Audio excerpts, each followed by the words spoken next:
Welcome back, everybody. Today we're diving deep into Cal Newport's digital minimalism to explore how we can reclaim our time and attention in this digital world.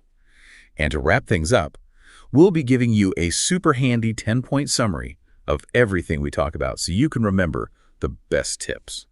Are you ready to declutter your digital life? Absolutely. Let's dive in. Okay, so Newport really gets right to the issue. He talks about how technology, even with all the good it can do, often just makes us feel overwhelmed and distracted, even like we're being manipulated. He even quotes Bill Maher, who called tech giants tobacco farmers in T-shirts. Like, they're pushing addictive products, especially on younger generations. Yeah, that's a really powerful analogy. And it makes you think about how those tech companies are using persuasive design, or even what Tristan Harris called brain hacking in that 60-minute segment, to keep us hooked on our phones and things. It's a little creepy when you think about it, right? Like, they're designing our phones on purpose to hijack our brains. Yeah, it is. And that's where Cal Newport's whole concept of digital minimalism comes in. It's not about being scared of technology and throwing your phone away. It's more about being intentional about the technology you let into your life. You get to choose the tools that actually fit your values and goals instead of letting every single notification or new app control how you spend your time. That really hits home for me. So much of what we do online comes from this fear of missing out, right? Like, we have to be connected all the time, and it's just exhausting. Absolutely. And a lot of times, it even makes us less productive. Newport talks about this guy, Tyler, who just decided to quit social media altogether. And the crazy thing is, Tyler didn't just feel less stressed, like he had more free time.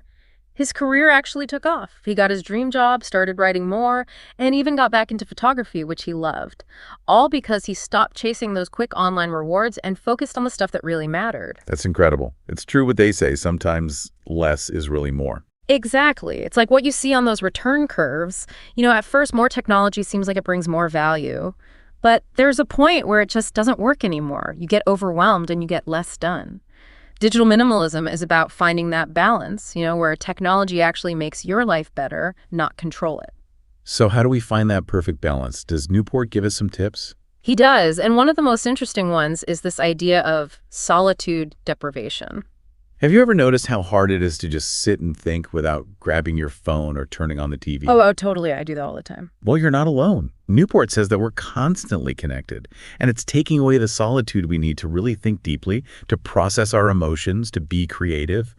And this isn't a new idea either. People like Thoreau and Anthony Storr have been talking about how bad it is to live without solitude for centuries. So what's the answer? Do we all need to build cabins in the woods like Thoreau? Well, not exactly. It's more about finding those little moments of solitude in your everyday life. Newport says that solitude is about being free from other people's thoughts, It's about what's happening in your own mind, not just being physically alone. So maybe it's taking a walk without your phone, spending some time in nature, or even just giving yourself a few minutes each day to just sit and think. I like that. It was like building those little connected cabins in our busy lives. It's all about taking back control, isn't it? We choose when and how we connect instead of letting technology decide everything for us. Exactly. You become the master of your own attention, not a slave to all those pings and notifications. Yeah. And when it comes to taking back control, Cal Newport actually gives us a bunch of practical strategies for how to do digital minimalism. One of the most interesting ones is what he calls the digital declutter.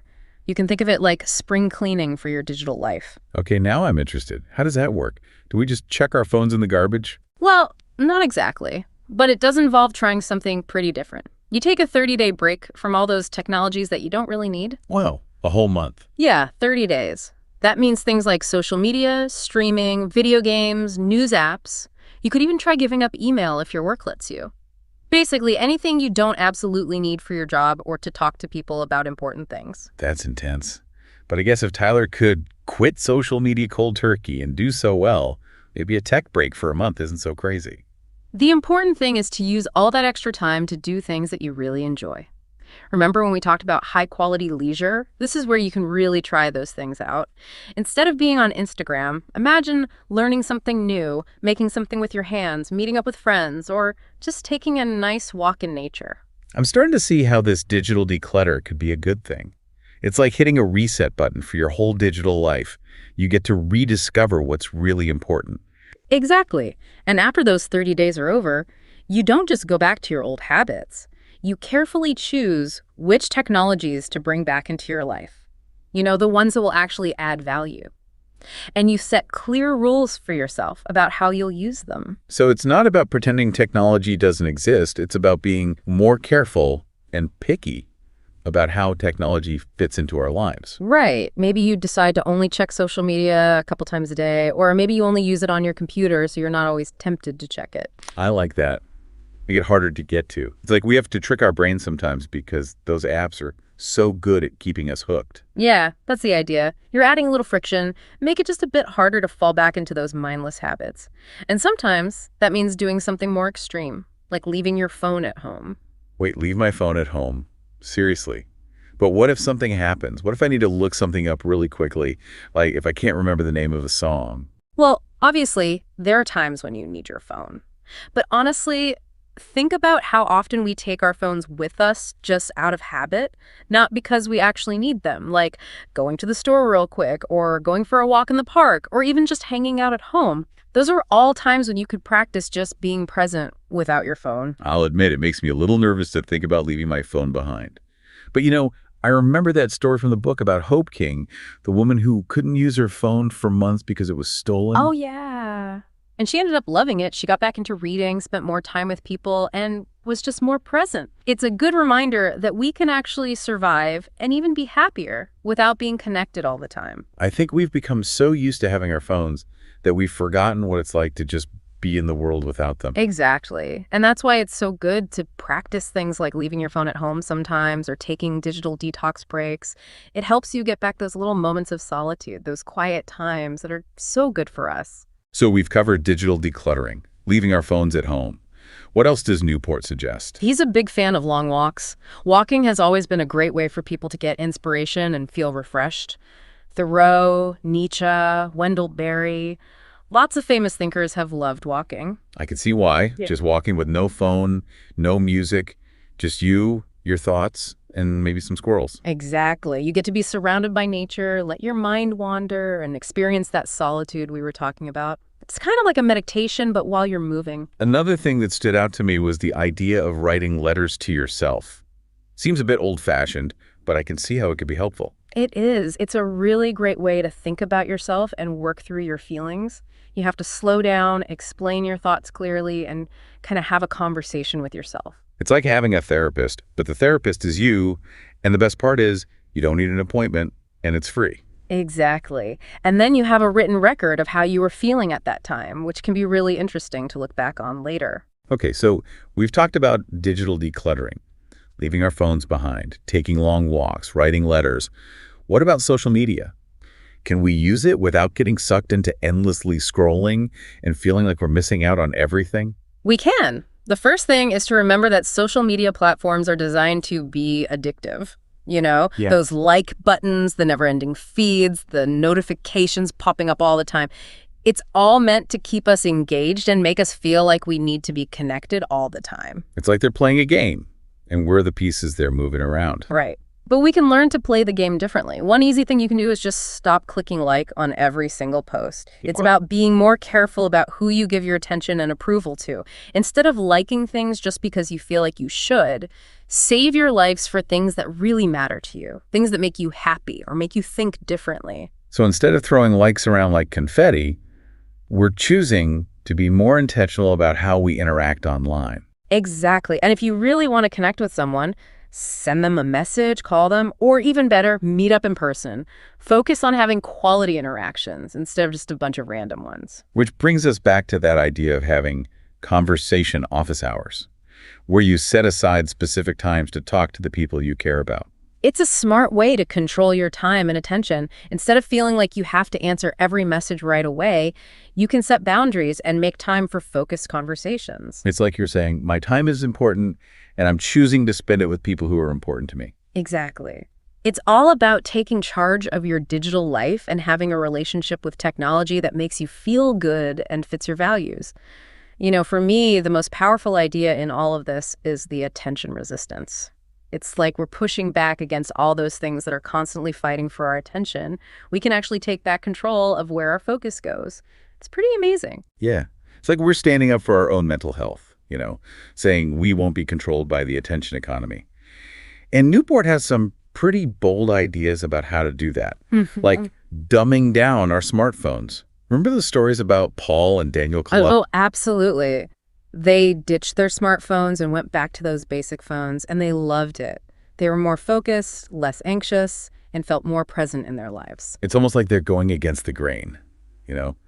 When everyone wants the newest phone, they decided to simplify and focus on what really matters. Yeah, they realized that being constantly connected, which seems so convenient, was actually costing them something much more important: their time, their attention, their peace of mind. And it's inspiring because it shows that we have a choice.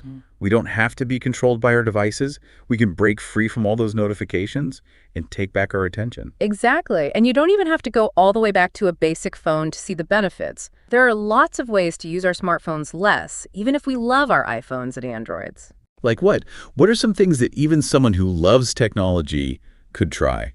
One simple thing is to just delete those social media apps from your phone. You can still check them on your computer if you need to, but you won't be tempted to look at them all day long. It's like hiding the cookies so you won't be tempted to eat them all. Exactly. It's all about making it just a little bit harder to fall back into those bad habits. And sometimes you need something stronger, like those apps that block websites and apps. I've heard great things about Freedom. Oh yeah, Freedom. I've heard of that. Tell me more about it. So with Freedom, you can choose which websites and apps to block for a certain amount of time. You can even schedule it ahead of time so you're not tempted to change your mind. It's like having someone help you stay focused and get things done. I love that idea. It's like creating a little space where you can really focus and think deeply. Yeah. And speaking of focus, the book also talks about being more careful about how we consume news, like taking a slow media approach. What's that all about? It means slowing down and being picky about what news we read and watch. It's about quality over quantity. So instead of being sucked into the 24/7 news cycle, try checking the news just once or twice a day from sources you trust. And try to avoid those clickbait headlines and stories that are just trying to get a reaction out of you. It's like choosing to enjoy a really good meal instead of just scarfing down junk food. Exactly. It's about feeding our minds good information instead of filling them with stuff that doesn't matter. And it's about giving our time and attention back to the things that are truly important. And since we're talking about giving our time back to what matters, let's go back to social media. We talked about using it less and being careful about who we connect with. But is there a way to use social media strategically, like as a tool, instead of a distraction? Oh, definitely.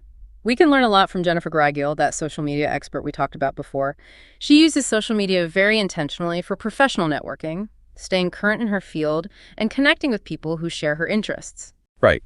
She even has separate Twitter accounts for her work as a professor and for her love of music. And she's really careful about who she follows in each account.